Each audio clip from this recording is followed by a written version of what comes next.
Episode के start में Konoha कह रही होती है, मैं पहाड़ों में बड़ी हुई और एक सिंपल लड़की थी, लेकिन जब सिटी में आई तो पूरी तरह से बदल गई। नेक्स्ट सीन में कोबेनी माशिरो से कोनोहा के बारे में पूछ रही होती है और बोलती है, तो तुम्हारे जैसे काफी लोग होंगे।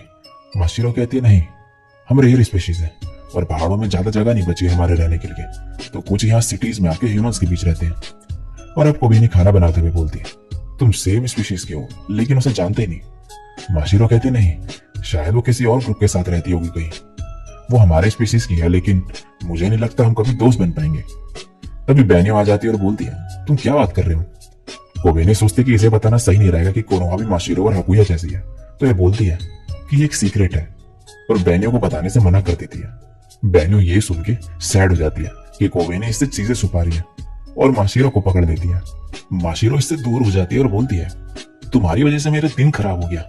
उस सुएसुगी ने मुझे कहा कि मुझे तुमसे अच्छे से बात करनी चाहिए और तुम्हें लेडी बेनियो कह के बुलाना चाहिए। और बेनियो कहती है, तो तुम मेरे लिए लड़ रहे थे, और अपनी एक्टिंग शुरू कर देती है फिर से। अब स्कूल में कोनोहा ये एक्टिविटी करते हुए सोच रही होती है कि कहीं कोबेनी ने तो बेनियो को बता नहीं दिया होगा कि मैं कैसे चिल्ला रही थी। और फिर माशिरो के बारे में सोचने लगती है कि उसे क्यों लेडी बेनियो के साथ नहाने को मिलता है। और फिर सोचती है कि क्या वो दोनों मेरी स्पीशीज के हैं। और तभी नीको आके कहती है, तुमने तो काफी फेशियल एक्सप्रेशन बनाए और सभी बच्चे इसे घूर के देख रहे होते हैं। अब नीको इससे बोल रही होती है कि इन्वेस्टिगेशन मेरी अभी भी बची है। कोनोहा कहते, क्या तुम कुछ और नहीं कर सकती। लेकिन तभी नीको इसे बेनियो की कुछ पिक्चर्स दे देती है और ये इन्हें लेके काफी खुश हो जाती है और नीको यहाँ से निकल जाती है। तभी कोबेनी आ जाती है और इसे कहती है, मैं किसी को नहीं बताऊंगी। कोबेनी ने इसे इसके ह्यूमन ना होने के बारे में किसी को ना बताने की बात करी होती है और इसे लगता है कि ये बोल रही है कि ये बेनियो को नहीं बताएगी कि ये कैसे पागलों जैसे चिल्ला रही थी। और फिर ये कहती है, वो मुझे ब्लैकमेल करने की कोशिश कर रही है। अब बेनियो इसे के बारे में बोल रही होती है कि कोबेनी मेरे से कुछ छुपा रही है और नादेशी को कहती है, बहन ने चीजें छुपाती है और कोबेनी अब कोई बच्ची नहीं। और अब बहनें सोचने लगती है और बोलती है, कहीं वो मेरे लिए सरप्राइज पार्टी करने का तो नहीं सोच रहे। नादेशी को कहती है, तुम कुछ ज्यादा ही ऑप्टिमिस्टिक हो, तो वो अपनी बड़ी बहन से कुछ छुपा रही है, शायद कोई लड़के के बारे में होगी बात। और बेनियो को लगता है कि कोबेनी एक लड़का है और कहती है, कोबेनी मेरा छोटा भाई है, ऐसा हो ही नहीं सकता। नादेशी को बोलती है, मेरा मतलब था कि ये उसके बॉयफ्रेंड के बारे में होगी बात। बेनियो कहती है, उससे रिलेटेड वो क्या छुपा रही होगी। वेट, कहीं उसने लाइन क्रॉस तो नहीं कर दी, कहीं वो दोनों हाथ तो नहीं पकड़ते। नादेशी को कहती है, इसमें क्या बड़ी बात है। बेनियो बोलती है, मैंने कितने टाइम से उसका हाथ नहीं पकड़ा। नादेशी को कहती है, वो शायद तुम्हें सब कुछ ना बताए, तुम भी तो उसे नहीं बताती वैसे। नेक्स्ट सीन में ये सभी दुकान में आई होती है कुछ खाने को लेने। मायूरा मैथ्स के एग्जाम में पास हो चुकी होती है और माशिरो सोच रही होती है कि ये क्या ले। फिर फाइनली ऑर्डर दे देती है और हाकुया मना कर देता है कि इसे कुछ भी नहीं चाहिए। और कोबेनी यहाँ कैलोरीज देख रही होती है और देखती है कि इसमें 300 कैलोरीज है, तो ये आधा हाकुया को दे देती है जिससे ये मोटी ना हो जाए। तभी यहाँ नीको भी आ जाती है और कोबेनी से पूछती है, क्या तुमने वो क्वेश्चन फिल कर दिया। कोबेनी कहती है, सॉरी अभी नहीं, और ये यहाँ से फिर चले जाती है। अब कोबेनी को शॉपिंग कर रही होती है लेकिन पैंट्स इसके आती ही नहीं फिट। वेस्ट ठीक होती है लेकिन हिप्स से टाइट होने लगती है ये। और ये चीज नीको देख लेती है और नोट करने लगती है कि कोबेनी को अपने बड़े हिप्स की चिंता है। तभी हाकुया आ जाता है और बोलता है, बड़े हिप्स होने में क्या दिक्कत है। नीको बोलती है, मैंने नहीं कहा कि इसमें कुछ बुरा है। कोबेनी कहती है, तुम दोनों क्या बात कर रही हो।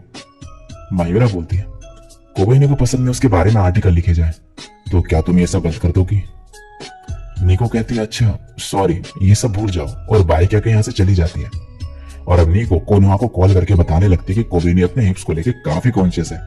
और ये सब सुनने के बाद कोनोहा कहती है, मेरी चेस्ट और हिप्स तो स्लिम है, मुझे तो कोई चिंता ही नहीं हुई कभी।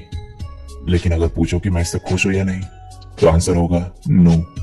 नेक्स्ट सीन में कोबेनी माशिरो से बोल रही होती है कि तुम और सुएसो की दोस्त क्यों नहीं बन जाते, तुम सेम स्पीसीज की हो। माशिरो बोलती है, कभी नहीं, उसने मुझे इडियट बोला और इसके अलावा वो बेनियो की फैन है। अब कोनोहा जाते हुए मन में बोल रही होती है, मुझे पहले पता करना होगा कि वो दोनों मेरी स्पीशीज के हैं या नहीं। वेट, कहीं वो लेडी बेनियो के साथ इसलिए तो नहीं रहती क्योंकि वो उनके पीछे हैं।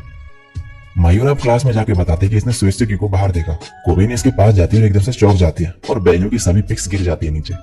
ये जल्दी से इन्हें समेटने लगती है और तभी कोनोहा माशिरो से बात करने का कहती है और माशिरो इसे ऊपर छत पे चलने को कहती है। कोनोहा कोबेनी को साथ आने से मना कर देती है। अब मायूरा आके कोबेनी से कहती है, ये और माशिरो नॉर्मल लोगों जैसे नहीं लगते। और कोबेनी मन में कहती है, ये काफी शार्प है, तो शायद इसने सब पता भी लगा लिया हो। तभी हाकुया यहाँ से जाते हुए कहते हैं, मैं उन्हें चेक करता हूँ जाके। कोबेनी बोलती है, उसने मुझे आने से मना करा है, तो तुम्हें भी नहीं जाना चाहिए। हाकुया बोलता है, कोई नहीं, वो मुझे नहीं देख पाएंगे। और यहाँ माशिरो और कोनोहा ऊपर जाते हुए भी रेस करने लगते हैं आपस में। बेन्यो ने जाते हुए देखते लड़ते हुए और इनके पीछे जाने लगती है, लेकिन नादेशी को इसे अपने साथ ले जाती है खींच के। अब ये दोनों ऊपर पहुंचते हैं और यहाँ पे काफी हवा चल रही होती है। ये क्या बोल रहे होते हैं वो भी सुनाई नहीं दे रहा होता। यहाँ बेन्यो नादेशी को से बहाना मार के इन्हें देखने चले जाती है और ये कहीं और चलने का कहते हैं और जिम के पीछे जाने का डिसाइड करते हैं। तभी बेन्यो यहाँ पर आ जाती है, लेकिन यहाँ पर कोई भी नहीं होता। अब माशिरो और कोनोहा ऊपर से डायरेक्ट नीचे कूदते हैं। कोनोहा कहती है, तो हम सच में सेम ही है, तुम लेडी बेन्यो के घर ऐसे कैसे जा सकती हो? ये सुन के माशिरो को शौक लगता है और ये नीचे गिर जाती है। और क्लास में कोबेनी मायूरा को कहती है, तुम अकेले घर चले जाओ, मुझे देखना होगा कि क्या चल रहा है। जब कोबेनी जा रही होती है, इसे बेन्यो दिखती है और ये कोबेनी से पूछते सुएत्सुगी और माशिरो के बारे में। कोबेनी इसे चीजें नहीं बताना चाहती थी, तो इसलिए बोल देती है, इससे तुम्हारा कोई लेना देना नहीं है सिस। और ये सुन के बेन्यो को झटका लगता है बहुत बड़ा और इसके मुंह से खून निकलने लगता है कि कोबेनी अब इससे ऐसी चीजें बोलने लगी। नादेशी को बोलती है, तो क्या अब हम चले? कोबेनी अब जाती है तो यहाँ पर कोई भी नहीं होता और नीचे से माशिरो के रोने की आवाज आ रही होती है और यहाँ से ये देखती है कि माशिरो रो रही होती है और माशिरो बोलती है, बेन्यो का इससे कोई लेना देना नहीं है। यहाँ पे हाकुया भी आ जाता है और बोलता है, क्या हुआ? और ये हाकुया से चिपक जाती है। हाकुया इसे चॉकलेट दे देता है और बोलता है, तुमने क्या करा माशिरो के साथ? कोनोहा कहती है, मैंने बस कहा कि ये ठीक नहीं कि तुम्हें लेडी बेन्यो के साथ रहने को मिल रहा है। वेट, कहीं तुम भी बेन्यो के पीछे तो नहीं? और ये सुन के हाकुया भी थोड़ा लड़खड़ाने लगता है। कोनोहा कहती है, तो तुम सच में यहाँ लेडी बेन्यो के लिए आए और तुमने अपनी पावर्स का भी यूज करा उनके साथ रहने के लिए? माशिरो कहती है, मैं यहाँ बस इसलिए आई क्योंकि मुझे हाकुया की चिंता थी और हाकुया भी यहाँ पर बेन्यो के लिए नहीं आया। कोनोहा कहती है, क्या सच में? माशिरो कहती है, हाँ। कोनोहा बोलती है, तुम्हें तो पता ही नहीं कि लेडी बेन्यो कितनी कमाल की है। वैसे अगर तुम लेडी बेन्यो में इंटरेस्टेड नहीं तो फिर ठीक है। और इसे देख के कहती है, तुम मेरे टाइप के नहीं हो। वैसे मेरी मॉम ने कहा था कि तुम्हें हमारे स्पीसीज के मेल्स ज्यादा नहीं मिलेंगे और अगर मिले तो उसे छोड़ना नहीं। और तब यहाँ पर कोबेनी आ जाती है पीछे और कोनोहा हाकुया से कहती है, तुम मुझसे शादी कर लो। और ये सब कोबेनी भी सुन लेती है और हैरान होती है काफी। और इसी के साथ ये एपिसोड यहीं पे एंड हो जाता है।